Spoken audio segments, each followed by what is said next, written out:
দক্ষিণ হেঙেৰাত এজনক উত্তম মধ্যম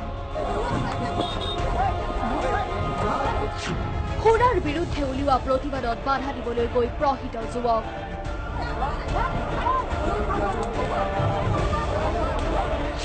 সুৰাৰ বিৰুদ্ধে প্ৰতিবাদ কৰিছিল আফছা ছাত্ৰমুক্তি আটাছৱে প্ৰতিবাদকাৰী গালি গালাজ পাৰি গণৰোষৰ বলি যুৱক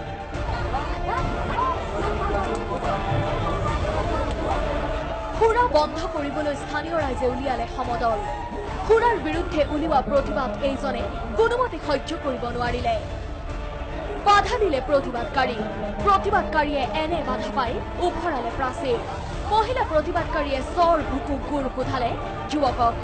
সুৰা নিষিদ্ধ সমাজ গ্ৰহাৰ সংকল্পেৰে প্ৰতিবাদত নামিছে এওঁলোক আজি মদে অসমৰ সমূহ জনতাকে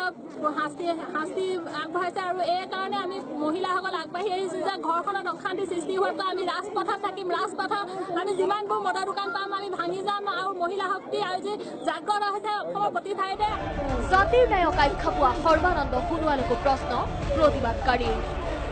আমি আহ্বান জনাম চৰকাৰখনক যে কম সময়ৰ ভিতৰত অসমত সুৰা বন্ধ কৰক এটা জাতিক এচাম মানুহক ডিজিটেল ইণ্ডিয়াৰ কথা কৈ খিলঞ্জীয়া মানুহখিনিক হত্যাৰ ষড়যন্ত্ৰৰ পৰা আঁতৰি থাকিবৰ বাবে আমি সৰ্বানন্দ সোণোৱালক আহ্বান জনাইছো ৰাজ্য চৰকাৰৰ পৃষ্ঠপোষকতাত চুকে কোণে সুৰাৰ নৈ বৈছে বুলি অভিযোগ প্ৰতিবাদকাৰীসকলৰ